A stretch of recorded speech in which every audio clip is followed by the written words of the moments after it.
कुछ महीने पहले कर्नाटक से भारत जोड़ो यात्रा निकली थी और आपने, कर्नाटका के सब लोगों ने, युवाओं ने, बुजुर्गों ने, माताओं बहनों ने इस यात्रा का पूरा का पूरा समर्थन किया। आपने अपनी पूरी शक्ति इस यात्रा में डाली और यात्रा को आपने सफल बनाया। मैं दिल से आप सबका इसके लिए धन्यवाद करना चाहता हूं। यात्रा ने पूरे देश में एक मैसेज दिया कि ये देश सबका है, दो तीन चुने हुए लोगों का नहीं है, अदानी जी का नहीं है। ये देश किसानों का, मजदूरों का, गरीबों का, युवाओं का देश है। और आपने देखा होगा कि यात्रा में कोई बड़ा सा रथ नहीं था, सब लोग एक साथ चले, नफरत नहीं थी, हिंसा नहीं थी, भाईचारा था, एक दूसरे की इज्जत थी। तो ये यात्रा ने देश को भाईचारे का मैसेज दिया और हर प्रदेश में जो रिस्पांस हमें कर्नाटक में मिला, वैसा ही रिस्पांस हर प्रदेश में मिला। कर्नाटक में, केरल में, महाराष्ट्र में, राजस्थान में, हरियाणा, दिल्ली, पंजाब, हिमाचल, जम्मू कश्मीर, हर प्रदेश के जनता ने कहा कि हम भारत जोड़ो यात्रा के साथ मिलना चाहते हैं, हम एक साथ मोहब्बत से रहना चाहते हैं, हम नफरत नहीं चाहते हैं। लाखों लोगों ने नफरत के बाजार में मोहब्बत की दुकानें खोली और यही हमारा हिंदुस्तान है। यात्रा में बहुत लोगों से बात हुई। कर्नाटक के युवाओं ने हमें दो तीन मैसेज दिए और मैं आज स्टेज से वो मैसेज दोहराना चाहता हूं। सबसे पहले युवाओं ने कहा कि इस प्रदेश में युवाओं को रोजगार नहीं मिल सकता। चाहे कोई भी डिग्री ले लो, किसी भी कॉलेज में पढ़ के निकल लो, कर्नाटक की सरकार कर्नाटक में युवाओं को रोजगार नहीं दे पा रही है। यह पहला मैसेज था और यह सिर्फ एक युवा ने नहीं कहा, यह कर्नाटक के लाखों युवाओं ने हर रोज मैसेज दिया। दूसरा मैसेज सिर्फ युवाओं ने नहीं, सब लोगों ने कहा कि कर्नाटक की सरकार देश में सबसे भ्रष्ट सरकार है, 40% की सरकार है और इस सरकार में अगर कुछ भी करवाना हो तो 40% कमीशन देना पड़ता है। आप ही ने मुझे बताया कि कॉन्ट्रैक्टर्स एसोसिएशन ने और स्कूल मैनेजमेंट एसोसिएशन ने हिंदुस्तान के प्रधानमंत्री को चिट्ठी लिखी कि कर्नाटक में 40% कमीशन लिया जा रहा है। हिंदुस्तान के प्रधानमंत्री ने उनकी चिट्ठी का जवाब आज तक नहीं दिया है। आज तक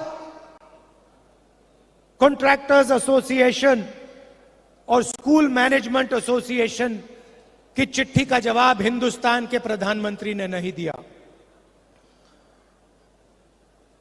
मैसूर सैंडल सोप कॉर्पोरेशन में करप्शन स्कैंडल होता है।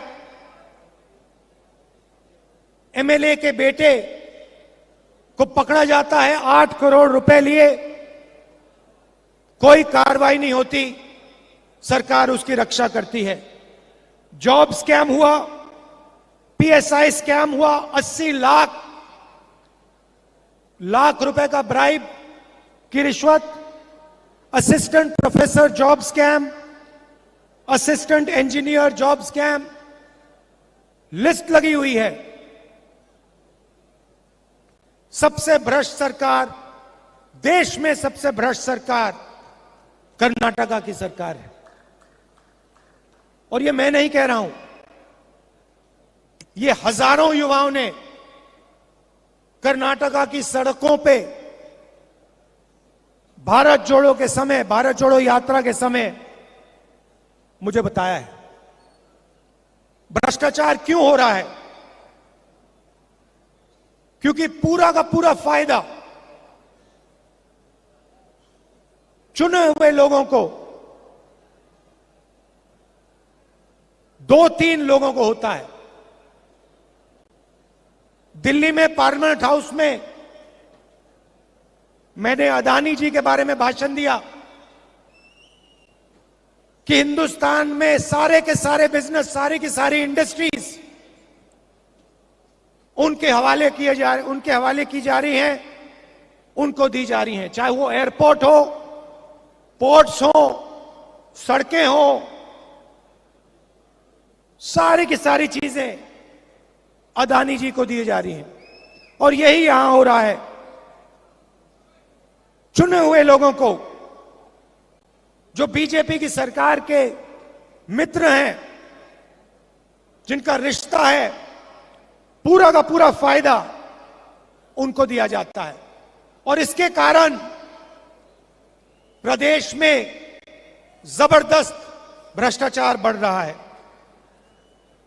मैंने कहा कि युवाओं ने मैसेज दिया था कि उनको रोजगार नहीं मिलता, तो आज कांग्रेस पार्टी ने उन सब युवाओं को जवाब दिया है। जवाब क्या दिया कि 3,000 रुपए हर महीने हर ग्रेजुएट को 2 साल के लिए कांग्रेस पार्टी देगी। 1,500 रुपए हर महीने डिप्लोमा होल्डर्स को 2 साल के लिए देगी। क्योंकि हम आपकी कठिनाई समझते हैं, आपकी मुश्किल समझते हैं। हम जानते हैं कि बीजेपी की सरकार आपको रोजगार नहीं दे पा रही है, आपको कष्ट हो रहा है, आपको मुश्किल हो रही है, इसलिए हमने ये आपके लिए कदम उठाया है। 3,000 रुपए हर महीने ग्रेजुएट्स के लिए, 1,500 रुपए हर महीने डिप्लोमा होल्डर्स के लिए, 2 साल के लिए। और हम वहां नहीं रुकेंगे, हम वहां नहीं रुकेंगे। 10 लाख युवाओं को कांग्रेस पार्टी की सरकार 5 साल के अंदर इस स्टेट में रोजगार दिखा के देगी। और 2.5 लाख जो सरकारी वैकेंसीज हैं, उनको हम पूरा करके भर के कर्नाटक के युवाओं को दिलवाएंगे। यात्रा में महिलाओं ने अपनी कठिनाइयों के बारे में बोला। हमने पहले अनाउंस किया है कि 2,000 रुपए हर महीने हम महिलाओं की, कर्नाटक की महिलाओं को गृह लक्ष्मी स्कीम में दिलवाएंगे। और अन्नभाग्य स्कीम में 10 केजी चावल हर बीपीएल परिवार को कांग्रेस पार्टी दिलवाएगी। और गृह ज्योति स्कीम 2000 यूनिट मुफ्त में बिजली कांग्रेस पार्टी देने वाली है। तो ये हमारे वायदे हैं। एक और बात उठी थी, यात्रा में उठी थी, जो वायदा सरकार ने किया है एससी रिजर्वेशन को 15% से 17%, एसटी रिजर्वेशन को 3% से 7% जो बढ़ाने का वायदा है उसको एकदम सरकार को पूरा करना चाहिए। तो ये हमारा मैसेज है। हम एक साथ चुनाव लड़ेंगे। कांग्रेस के सब नेता एक साथ लड़ेंगे और ये जो चुनाव है ये कांग्रेस पार्टी स्वीप करके दिखाएगी। क्यों? क्योंकि बीजेपी की सरकार 40% वाली सरकार है, कमीशन की सरकार है और कर्नाटका की जनता इस सरकार को हटाना चाहती है, परे करना चाहती है और गरीबों की, कमजोरों की, आम आदमी, छोटे व्यापारियों की सरकार बनाना चाहती है। मैंने कहा है, कर्नाटक के नेताओं से कहा है, कर्नाटक के चुनाव में जहां भी मेरी जरूरत पड़ेगी, जिस डिस्ट्रिक्ट में आप चाहते हो मैं जाने को तैयार हूं। बीजेपी को हम मिलकर हराएंगे। भारी बहुमत से कांग्रेस पार्टी को यहां चुनाव जिताएंगे। आप सबका दिल से बहुत बहुत धन्यवाद। नमस्कार। जय हिंद।